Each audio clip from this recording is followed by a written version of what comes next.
올겨울 예년보다 조금 빨리 시작되는 것 같죠. 오늘 아침도 상당히 쌀쌀한데요. 그런데 이 추운 겨울에 더욱더 추운 분들이 계십니다. 올겨울 무더기로 해고 통지서를 받은 아파트의 경비원들이 바로 이분들인데요. 내년부터 경비원들도 최저임금을 법적으로 보장받을 수 있게 되면서 관리비 인상 부담을 느낀 아파트들이 경비원 인력 감축을 추진하고 있다는 건데, 이처럼 고용 불안에 처하게 된 아파트 경비직 근로자들을 위해서 100억 원의 예산이 확보됐다고 합니다.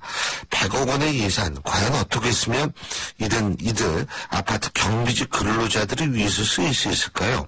관련 내용 한국노총 위원장 출신이시죠? 새누리당 비정규직 개선포럼 대표이시기도 한 국회 이해결투기 소속 새누리당 김성태 의원 연결합니다. 김 의원님. 네, 안녕하세요. 김성태입니다. 안녕하세요. 자, 사무총장 출신입니다. 예, 그렇죠. 아유, 예. 한국노총 위원장의 사무총장이요? 예. 뭐 그래도 노동운동 마찬가지니까 뭐 감투 쓰려고 하는 게 아니니까 이거는. 근데요, 김 의원님, 지금 100억 원의 예산이 확보됐다. 아파트 경비직 근로자들을 위해서 이 부분과 고령 연장 지원금 예산이 신규로 51억 원 추가 증액이 됐다. 이것이 별개입니까? 아니면 포함이 된 겁니까? 같은 겁니다. 같은 겁니까? 예. 원래 정부 예산이 이 고령자 고용 연장 지원금 예산으로 이렇게 정부 예산이 49억이 잡혔었죠. 예. 이번 이제 예결특위에서 이 예산을 51억을 추가 정액했습니다. 그렇게 해서 예. 아까 우리 신율 교수님께서 말씀하신 대로 내년 1월부터는 그동안 최저임금법에서 경비원들 같은 경우로 예외적으로 최저임금 적용을 받지 않았었는데 이제 경비원들도 예외 적용 없이 내년 1월 1일부터는 최저임금이 100% 전면 적용돼요. 그러니까 임금비 부담 때문에 역설적으로 이 많은 경비원분들이 실업 위기에 처했습니다. 그러니까 전국에 이 경비원들이 약 한 25만 명이 되는데요. 그 중에 5만 명, 그러니까 약 5분의 1 내지 4분의 1 정도는 이 해고 위험에 지금 처한 걸로 이렇게 파악이 돼요. 그러니까 또 이분들은 대부분 다른 일자리를 구하기 어려운 60대 중반 이상의 중장년층이거든요. 그렇기 때문에 앞으로 이번 51억 정액된 예산 토탈 100억을 가지고 앞으로 이제 이 관리비를 절감시켜주는 그런 효과가 나옵니다. 그러니까 국가가 아파트 그쪽이 실질적으로 지원을 해준다 이 말씀이세요? 임금 보존을 해준다? 아파트 외에도 경비직에 이제 60세 이상 고령 근로자를 고용하는 그런 사업주에게는 정부와 근로자 1인당 월 6만 원, 그러니까 연간 72만 원의 고용지원금을 줄 수 있는 것이죠. 연간 72만 원. 하지만은 지금 최저임금, 법적으로 보장된 최저임금이 지금 얼마죠? 여보세요? 예. 지금 현재 올해 이제 그 최저임금이 시간당 5,000원으로 이제 올랐죠. 그래서 이 부분이 내년 적용하면은 실질적으로 내년에 최저임금 적용 수령자들은 약 150여만 원 가까이 됩니다. 140만 원에서 150여만 원. 그러면 150여만 원을 월 받는데 연 72만 원은 국가에서 지원해준다. 이거 아닙니까? 그렇습니다. 그렇죠. 이게 근데 그렇게 큰 도움이 될까요? 그러니까 어떻게 보면은 아파트 입주자 회의, 그러니까 관리비를 내는 우리 아파트 입주자 입장에서는 뭐 정부 지원금이 미미하게 느껴질 수밖에 없습니다. 그렇지만은 또 정부적인 측면에서는 없던 예산을 이렇게 100억씩 투입한다는 것도 좀 쉬운 일은 아니죠. 물론 이제 정부는 정부대로 여러 가지 어려움이 있겠지만 이게 사실은 지금 경비하시는 분들의 입지가 가뜩이나 불안한데 더 불안해진 거 아닙니까? 지금 이미. 그렇습니다. 최저임금, 저는 사실 어떤 생각이 드냐면 취지는 100번 1000번 이해를 하고 좋은 취지라고 생각합니다.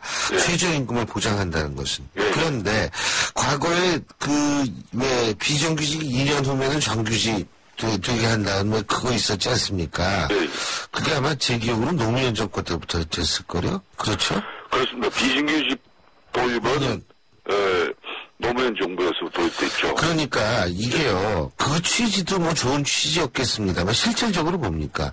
2년마다 해고당하는 꼴이 됐거든요. 네. 그러니까 지금 최저임금을 보장해 준다라는 것도 참 좋지만 실제적으로 현장에서 일하는 분들은 최저임금보다 좀 덜 받더라도 차라리 일을 하고 싶다라고 생각할 수도 있을 거거든요. 당연합니다. 지금 현재 정부가 매년 우리 그 근로자들의 최저한의 생활 보장을 위해서 이제 최저임금제를 도입하고 있잖아요. 예.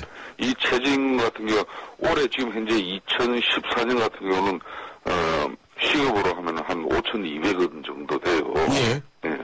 이게 문제는 이제 또 내년 1월 1일부터는 7.1% 정도, 그러니까 7% 넘게 인상이 돼요. 예. 그래서 이게 한 5,600원 가까이 될 겁니다. 5,500 몇십 원인데. 예. 그럼 5,600원 가까이 되는데, 이제 이래 되면은 이제, 아까 예외적으로 이 아파트 경비 같은 경우는 이 최저임금에 적용을 받지 못했는데, 예. 근데 이렇게 되면 이제 사실상 임금이 꽤 올라갑니다. 예. 그러니까 관리비 부담은 분명히 늘어나죠. 그렇지만은 이제 이 비정규 문제를 이 최저임금 적용 대상자들이 보면은 거의가 이제 비정규직이거든요. 예. 그래서 이분들은 또 비정규직의 고용 안정을 이렇게 뭐 사업주나 또 기업주 입장에서 입주자 입장에서 고용 보장을 뭐 본인이 하고 싶을 때까지 이렇게 해줄 수는 없는 거거든요. 그러니까 그런 측면에서 고용 불안은 늘 상시적으로 따라다니는 것이고, 그 지금 우리나라에 800만 명에 달하는 이 비정규직 근로자들 같은 경우는 임금 처우 근로 조건 복지 향상도 중요하지만은 예. 본인이 앞으로 내가 몇 살까지 이 직장에서 일할 수 있을는지 앞으로 10년, 그렇죠. 20년 이렇게 해야 가정 경제에 설계를 하는 거죠. 내가 살림살이를 이렇게 설계할 수 있는데 그게 안 되기 때문에 지금 이 고용시장은 늘 불안한 거죠. 근데 그렇게 불안한 고용시장에다 또 최경환 부총리는 그런 얘기 했잖아요. 지금 이 정규직에 대한 지나친 과보가 문제다. 그럼 한꺼번에 다 불안해져야 된다라는 얘기인지 이런 비판이 있었지 않습니까? 예. 어떻게 보십니까? 이제 그 최경환 부총리의 제가 그 내용을 가지고 좀 따지고 물었어요. 예. 이 지금 우리 사회의 가장 큰 문제가 이 비정규 문제거든요. 이게 차별과 불평등인데, 예. 그러면 이제 괜찮은 일자리, 정규직, 이걸 앞으로 전부 없애가지고 하향 평준화 시켜서 비정규 고용 형태로 기업들은 좋아하겠죠. 노동 유연화 때문에, 노동시장이 유연화되고 언제든지 해고할 수 있기 때문에 기업 입장에서는 좋은 신호가 될지 모르지만은 그만큼 사회적으로는 불안해지는 거거든요. 예. 그래서 최경환 부총리도 그건 아니다. 자기는 이제 이런 대기업 고연봉자들의 임금 복지를 이제 좀 줄인다는 건 이제 좀 중단을 하고 예. 그 대신 이런 비정규 쪽에 좀 지원을 좀 늘렸으면 하는 그런 바람이다. 그런 취지다. 예. 이렇게 이제 이야기를 했는데 지금 기업들은 그렇게 받아들이지 않죠. 정부 문제는 주무부처인 고용노동부 입장에서도 이 노동시장 유연화 정책에 대해서 적극적인 이제 검토가 들어가는 거죠. 이를테면은 이제 함께 불안해지는 거죠. 노사관계뿐만 아니라 고용시장 전체가 불안해지는 거죠. 글쎄요. 근데 또 그 와중에 중규직이라는 얘기 나오는데 하여간 단어는 잘 만들어요. 중규직이 뭐예요? 그러니까 정규직하고 비정규직의 사이. 글쎄, 그게 뭔지 모르겠어요, 가운데 저는. 숫자를 써서 정규직이란 말이 나왔는데, 원래 이게 한 4, 5년 전에, 그러니까 공공기관, 공기업이라든지 공공기관의 비정규직을, 그러니까 무기계약직으로, 고용은 이제, 정규직, 그러니까 정년수당만큼 이렇게 받도록 하고, 임금 처우 근로조건 복지는, 그러니까 비정규, 요 형태로. 그러니까 자리는 안정적으로 보장해주고 조금 임금이나 이런 거는 좀 덜 주고 그런 거죠. 그게 중규직입니다. 그런데 그 중규직도 요즘 들어서는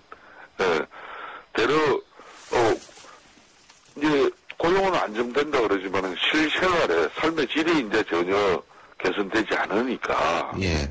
이 정규직도 이제 큰 의미를 상실하고 있는 것이죠. 아, 그리고 뭐 기재부 같은 경우에 또 뭐 그런 사실 무근이다 지금 이런 얘기를 하는 모양인데.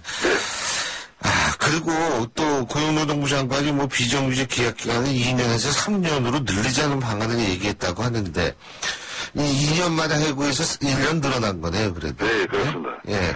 그러니까 이 요즘 하루가 멀다 하고 이 노동시장 계획은 주무부처럼 고용노동부예요. 네, 예. 그런데 정부의 기획재정부, 그러니까 재정당국이 발구도부처에 나서가지고 이 하루가 멀다 하고 이렇게 정책을 내쏟고 있지 않습니까? 예.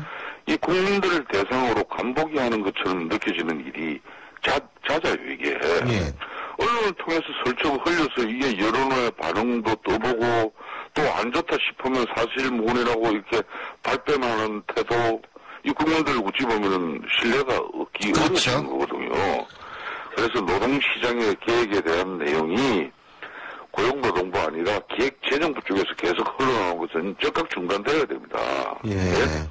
그리고 고용노동부도 주무부처가 고용노동부인데 이게 비정규 이런 문제를 지도 감독이나 이걸 강력한 처벌 의지를 가지고 원래 비정규법도 취지처럼 이 비정규직이 계약기간 2년 하고 나면 정규직 전환되도록 하고 이게 우리 사회 통역은 이제 2년 되면 잘라야 되는 법으로 돼버렸거든요. 맞습니다. 이게 잘못된 건데 이걸 바로 잡을 생각은 안 하고 지금 계약직 그러니까 비정규 계약기간을 2년에서 3년 늘린다고 이게 뭐 1년 잘리는 기간 이제 조금 늘어나는 거죠. 네. 이건 근시안적인 대책이에요. 이거 지금 있잖아요. 지금 2년마다 해고된다고 말씀하셨는데 사실은 이게요. 대학까지 그 짓을 하고 있거든요. 그렇죠. 대학도 이제 교육부에서 자꾸 취업률 가지고 대학 평가의 지표로 일부러 하니까 대학 졸업생들 중에서 취직 안 된 친구들을 조교로 딱 저걸 한 다음에 예? 2년 딱 못했을 때 그냥 잘라버려요. 그렇습니다. 예. 이거 뭐 그러면서 교육기관이라고 자부할 수 있는지 정말 창피한 수준인데 이거부터 진짜 바로 잡아야 되는데 그 생각을 안 하고 무슨 생각을 하는지. 지금 신 교수님이 좋은 지적을 해주셨는데요. 지금 대한민국의 정부이든 산하 연구기관, 그리고 대기업 연구기관, 그리고 대학교, 이 조교를 통해서 훌륭한 이런 연구원들이 사실상 이 비정규직의 굴레를 벗어나지 못한 그런 아무런 우리 사회 현실 때문에 이 사람들이 기회만 생기면은 그냥 전부 외국으로 나와요. 미국, 중국, 뭐 전부 동남아 다른 나라로 들어간 겁니다. 그 사람들이 이 좋은 인력을 양성할 때는 국가적으로 또 얼마나 우리가 많은 투자를 합니까? 또 그 과정도 본인 자신도 이거 말할 수 없는 거고 그런 인적 자원을 우리가 이렇게 잘 보존 유지하지 못하고 전부 외국에 이렇게 그냥 더 좋은 대우로 찾아갈 수밖에 없는 그런 이 암울한 현실이 이 비정규 문제거든요. 그래서 이번에 정부적인 차원에서도 좀 인식을 달려야 됩니다. 저는 처음에 우리 대기업 정규직 중심의 노동운동도 이거 이제 좀 바로 잡아야 돼요. 그렇죠. 사람들도 대기업 자기 조합원들 중심의 임금 복지 제도에 너무 연연하지 말고 그 협력 하청에서 우리 사회의 비정규 문제를 위해서 자기 대기업 정규직들의 임금 복지만 계속 치솟고 알겠습니다. 과연 대한민국 사회를 위해서 올바른 노동운동인지 대기업 정규직 노동운동인지 분명히 생각해야 된다. 제가 좀 여쭤볼 게 있는 게 이건 노동 문제는 아닌데 정윤회 씨 문제 있잖아요.